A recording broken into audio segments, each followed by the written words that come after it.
آج کی اس ویڈیو میں توبہ استغفار کی فضیلت بیان کرنا چاہوں گا اور اس کے ساتھ حضور علیہ الصلوۃ والسلام کی بڑی ہی پیاری احادیث مبارکہ بیان کرنا چاہوں گا۔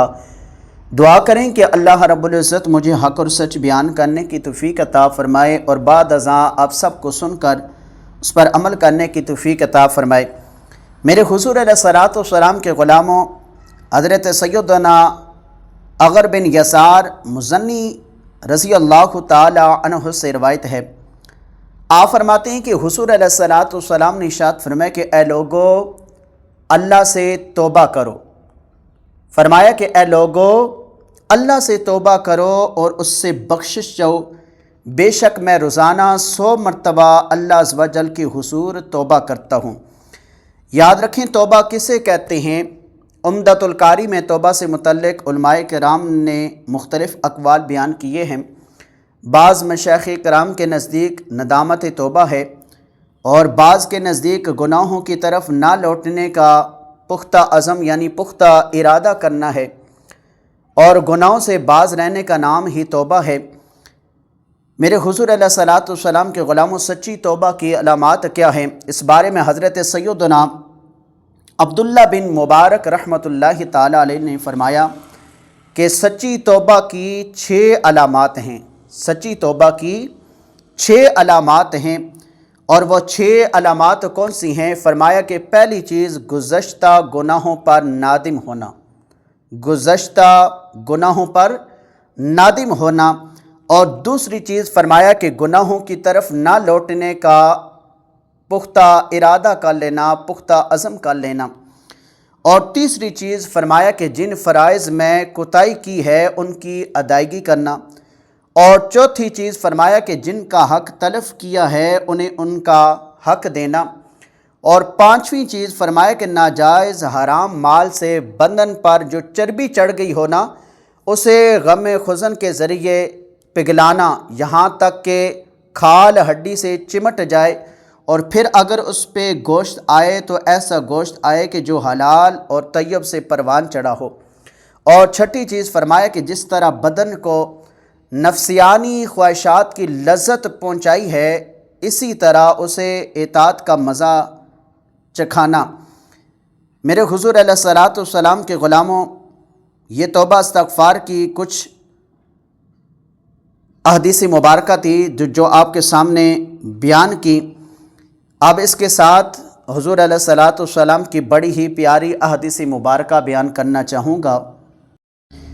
حضرت سیدنا خباب بن ارت رضی اللہ تعالی عنہ بیان کرتے ہیں کہ ایک مرتبہ حضور علیہ الصلوۃ والسلام نے بہت لمبی نماز پڑھی۔ صحابہ کرام علیہم رضوان نے عرض کی، یا رسول اللہ صلی اللہ علیہ وآلہ وسلم، آپ نے اتنی لمبی نماز پڑھی جتنی آپ عام طور پر نہیں پڑھا کرتے؟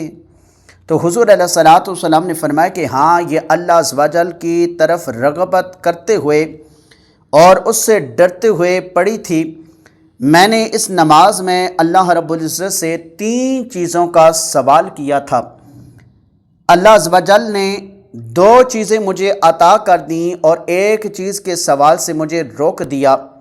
صحابہ کرام نے عرض کی، حضور آپ نے اللہ رب العزت سے کن 3 چیزوں کا سوال کیا ہے؟ تو حضور علیہ الصلوۃ والسلام نے فرمایا کہ میں نے اللہ رب العزت سے سوال کیا کہ میری امت کو قحط سے ہلاک نہ کرے، تو اللہ عز و جل نے مجھے یہ چیز عطا فرما دی۔ اور پھر میں نے اللہ رب العزت سے دوسرا سوال کیا کہ میری امت پر کسی ایسے دشمن کو مسلط نہ کرے جو ان کا غیر ہو، تو اللہ رب العزت نے مجھے یہ چیز بھی عطا فرما دی۔ پھر میں نے اللہ رب العزت کی پاک برگاہ میں تیسرا سوال کیا کہ میری امت کے لوگ ایک دوسرے سے جنگ نہ کریں، تو اللہ عز و جل نے مجھے اس سوال سے روک دیا۔ یاد رکھیں، ہر نبی کے لیے ایک خصوصی اور ایک مقبول دعا ہوتی ہے۔ حضور علیہ الصلوۃ والسلام نے ارشاد فرمایا کہ ہر نبی کی ایک خصوصی ایک مقبول دعا ہوتی ہے۔ ہر نبی نے دنیا میں وہ مانگ لی اور میں نے اسے قیامت کے دن اپنی امت کی شفاعت کے لیے محفوظ رکھا ہے، اور انشاءاللہ میری امت کے ہر اس فرد کو حاصل ہوگی جس نے شرک نہ کیا ہوگا۔ 5 نمازوں پر 50 کا ثواب کیسے ملتا ہے، اس بارے میں حضرت سیدنا انس بن مالک رضی اللہ تعالی عنہ سے روایت ہے۔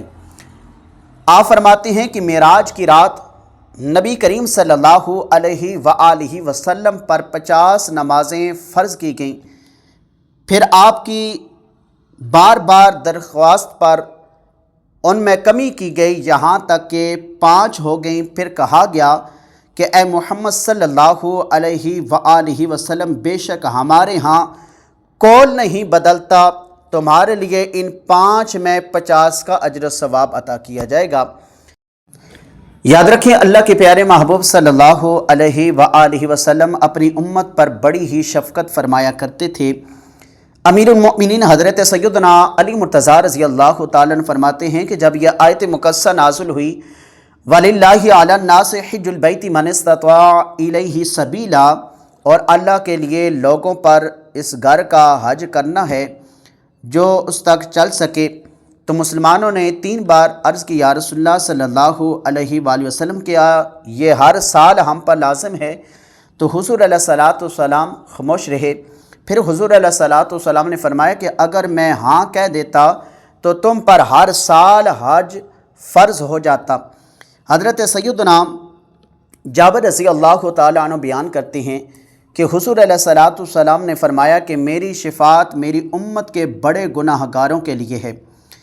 یاد رکھیں، نبی کریم صلی اللہ علیہ وآلہ وسلم مظلوموں کو ظالموں سے ان کا حق دلاتے۔ جو بھی آپ کے پاس فریاد لے کر آتا اس کی فریاد رسی فرماتے۔ ایک مرتبہ ابو جہل کے ایک یتیم بچے کا کفیل تھا۔ ابو جہل ایک یتیم بچے کا کفیل تھا، اس نے بچے کا مال ہڑپ کر لیا۔ بچے نے غریبوں کے والی یتیموں کے آقا صلی اللہ علیہ وآلہ وسلم کی پاک برگاہ میں حاضر ہو کر ابو جہل کے خلاف امداد کی درخواست کی۔ یاد رکھیں، یہ وہ برگاہ تھی جہاں سے کبھی کوئی خالی ہاتھ نہ لوٹا، جو آیا اپنی مرادیں پا کر گیا۔ حضور علیہ الصلوۃ والسلام اسی وقت ابو جہل کے پاس تشریف لے گئے اور اسے یتیم کا مال واپس کرنے کا حکم دیا، تو اس نے فوراً ہی بلا چوں چراں کیے تمام مال واپس کر دیا۔ یہ دیکھ کر اس کے ساتھیوں نے کہا کہ تجھ پر اتنی گھبراہٹ طاری کیوں ہو گئی کہ فوراً ہی حکم مصطفیٰ پا کر مال واپس کر دیا؟ تو ابو جہل نے کہا کہ میں نے ان کے دائیں بائیں انتہائی خطرناک نیزے دیکھے تھے، اگر میں ادائیگی سے انکار کرتا تو ضرور مارا جاتا، اس لیے حکم مصطفیٰ ماننے ہی میں عافیت سمجھی۔ یاد رکھیں، ہمارے پیارے نبی کریم صلی اللہ علیہ وآلہ وسلم کا یہ بھی معمول تھا، آپ کا یہ بھی بڑا ہی پیارا انداز تھا کہ آپ غلاموں اور خادموں پر بھی نظر کرم فرمایا کرتے تھے۔ اللہ کے پیارے محبوب صلی اللہ علیہ وآلہ وسلم خادموں اور غلاموں کے ساتھ بھی بڑی نرمی سے پیش آتے اور ان پر بھی خصوصی کرم فرماتے۔ دنیاوی معاملات اور کام کاج کے سلسلے میں حضور علیہ الصلوۃ والسلام نے کسی خادم پر نہ کبھی سختی فرمائی اور نہ ہی کبھی مارا۔ گھریلو معاملات اور خدام کے ساتھ حضور علیہ الصلوۃ والسلام کے برتاؤ سے متعلق ام المؤمنین حضرت سیدنا عائشہ صدیقہ رضی اللہ تعالی عنہا سے بڑھ کر کون واقف ہو سکتا ہے؟ آپ فرماتی ہیں، ما ضرب رسول اللہ صلی اللہ علیہ وسلم خادما ولا امرأۃ قط، یعنی حضور علیہ الصلوۃ والسلام نے کبھی بھی کسی خادم یا عورت کو نہ مارا۔ ہمارے پیارے نبی کریم صلی اللہ علیہ وآلہ وسلم نے کبھی بھی کسی غلام یا خادم کو نہیں مارا۔ مارنا تو بہت دور کی بات ہے، حضور علیہ الصلوۃ والسلام نہ تو خود کسی خادم کو ڈانٹتے اور نہ دوسروں کو اس بات کی اجازت دیتے تھے۔ ایک آدمی نے حضور علیہ الصلوۃ والسلام کی خدمت میں حاضر ہو کر عرض کی، یا رسول اللہ صلی اللہ علیہ وآلہ وسلم، آخر ہم اپنے غلاموں سے، اپنے خادموں سے کتنی مرتبہ درگزر کریں؟ تو حضور علیہ الصلوۃ والسلام خاموش رہے۔ اس نے دوبارہ پوچھا، آپ پھر خاموش رہے، تیسری مرتبہ پھر سوال کیا تو حضور علیہ الصلوۃ والسلام نے فرمایا اوفو عنہ فی کل یوم 70 مرتن، یعنی اس سے دن میں 70 مرتبہ درگزر کرو۔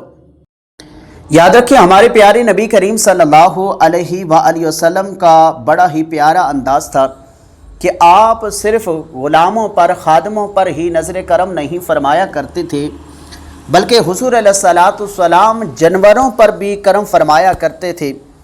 حضور علیہ الصلوۃ والسلام تمام مخلوق کے لیے سراپہ رحمت بن کر دنیا میں جلوہ گر ہوئے، اور یہ کیسے ممکن تھا کہ حضور علیہ الصلوۃ والسلام بے زبان جانوروں پر توجہ نہ فرماتے۔ حضور علیہ الصلوۃ والسلام نے جانوروں کے ساتھ کی جانے والی ہر زیادتی اور بدسلوکی سے نہ صرف لوگوں کو منع فرمایا بلکہ خود عملاً ان کے ساتھ شفقت و نرمی فرمائی، ان کے آرام و خوراک پر حد درجہ توجہ فرما کر اس دور میں دنیا میں جانوروں پر رحم و کرم کی اعلیٰ ترین مثال قائم کی۔ جب انسان پر رحم نہ کرتا تھا، حضور علیہ الصلوۃ والسلام نے جانوروں کو بلا ضرورت مارنے، زندہ جانور کا گوشت کاٹنے، منہ پر مارنے، داغنے، بے زر جانوروں کو مارنے، بے جا استعمال کرنے، جانوروں کو آپس میں لڑانے، طاقت سے زیادہ کام لینے اور انہیں بھوکا پیاسا رکھنے اور انہیں پریشان کرنے سے منع فرمایا۔ ہمارے پیارے آقا دو جہاں صلی اللہ علیہ وآلہ وسلم کی پاک برگاہ میں جانور بھی فریاد کرتے اور ان کی فریاد رسی کی جاتی، ان کی مشکلیں حل کی جاتی تھیں۔ حضور علیہ الصلوۃ والسلام کی جانوروں پر شفقت کا اندازہ آپ اس بات سے لگائیں کہ حضرت سیدنا زید بن ارقم رضی اللہ تعالیٰ عنہ فرماتے ہیں کہ ایک مرتبہ میں حضور علیہ الصلوۃ والسلام کے ساتھ ایک عرابی کے خیمے کے پاس سے گزرا تو وہاں ایک ہرنی بندھی ہوئی تھی۔ اس نے نبی کریم صلی اللہ علیہ وآلہ وسلم کو دیکھا۔ جب اس کی نظر حضور علیہ الصلوۃ والسلام پر پڑی نہ تو اس نے عرض کی یا رسول اللہ صلی اللہ علیہ وآلہ وسلم، یہ خیمے والا عرابی مجھے جنگل سے پکڑ کر لایا ہے، جبکہ میرے 2 بچے جنگل میں ہیں، میرے تھنوں میں دودھ گاڑھا ہو رہا ہے، یہ نہ تو مجھے ذبح کرتا ہے کہ میں اس تکلیف سے رات پا جاؤں، اور نہ مجھے چھوڑتا ہے کہ میں اپنے بچوں کو دودھ پلا کر آ جاؤں۔ تو ہرنی کی فریاد سن کر مظلوموں کے فریاد رس مدنی آقا دو جہاں صلی اللہ علیہ وآلہ وسلم نے فرمایا کہ اگر میں تجھے چھوڑ دوں تو کیا تو اپنے بچوں کو دودھ پلا کر واپس آ جائے گی؟ عرض کی جی ہاں یا رسول اللہ صلی اللہ علیہ وآلہ وسلم، میں حضور واپس آؤں گی، اگر میں نہ آؤں تو اللہ عز و جل مجھے ناجائز ٹیکس وصول کرنے والوں کے برابر عذاب دے گا۔ حضور علیہ الصلوۃ والسلام نے اسے چھوڑا تو وہ بڑی تیزی بے قراری سے جنگل کی طرف چلی گئی۔ ابھی تھوڑی ہی دیر گزری تھی کہ وہ خوشی خوشی سے واپس آ گئی۔ حضور علیہ الصلوۃ والسلام نے اسے خیمے کے ساتھ باندھ دیا۔ اتنے میں وہ عرابی بھی پانی کا مشکیزہ اٹھائے حضور علیہ الصلوۃ والسلام کی خدمت میں حاضر ہو گیا۔ تو حضور علیہ الصلوۃ والسلام نے فرمایا کہ یہ ہرنی ہمیں بیچ دو۔ عرض کی یا رسول اللہ صلی اللہ علیہ وآلہ وسلم، یہ بطور ہدیہ پیش خدمت میں ہے۔ حضور علیہ الصلوۃ والسلام نے اسے آزاد فرما دیا۔ حضرت سیدنا زید بن ارقم رضی اللہ تعالی عنہ فرماتے ہیں کہ خدا کی عزت و جلال کی قسم، میں نے اس ہرنی کو دیکھا کہ وہ جنگل میں تسبیح اور کلمہ پڑھتی ہوئی جا رہی تھی، وہ اتنی خوش تھی۔ حضرت سیدنا یالا مرا سقفی رضی اللہ تعالیٰ عنہ فرماتے ہیں کہ ایک سفر میں مجھے نبی کریم صلی اللہ علیہ وآلہ وسلم کی ہمراہی کا شرف ملا، تو میں نے اس سفر میں 3 عظیم الشان چیزیں دیکھیں۔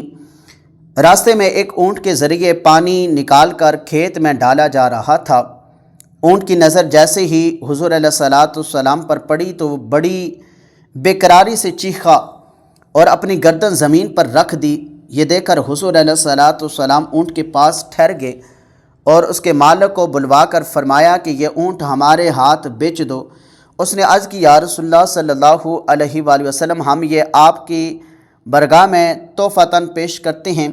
یہ ایسے گھر والوں کا ہے کہ جن کے پاس اس اونٹ کے علاوہ کوئی ذریعہ معاش نہیں، تو حضور علیہ الصلوۃ والسلام نے فرمایا کہ اس اونٹ نے ہم سے چارہ کی کمی اور کام کی زیادتی کی شکایت کی ہے، لہٰذا تم اس سے اچھا سلوک کیا کرو، یعنی خوراک پوری دو اور حد سے زیادہ کام نہ لو۔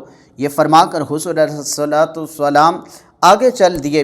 ایک مقام پر حضور علیہ الصلوۃ والسلام آرام کی غرض سے لیٹے تو ایک درخت زمین چیرتا ہوا آیا اور حضور علیہ الصلوۃ والسلام پر سایہ کر لیا، پھر کچھ دیر بعد واپس اپنی جگہ چلا گیا۔ جب حضور علیہ الصلوۃ والسلام نیند سے بیدار ہوئے تو میں نے یہ سارا واقعہ حضور کی خدمت میں عرض کیا، تو حضور علیہ الصلوۃ والسلام نے فرمایا کہ اس درخت نے اللہ رب العزت سے اپنے پیارے نبی کریم صلی اللہ علیہ وآلہ وسلم کی بارگاہ میں سلام عرض کرنے کی اجازت مانگی تو اسے اجازت مل گئی، یہ ہمیں سلام کرنے آیا تھا۔ راوی کہتے ہیں کہ پھر ہم ایک گھاٹ پر گزرے تو ایک عورت اپنا بچہ لے کر حاضر خدمت ہوئی، جسے مرگی کا مرض تھا۔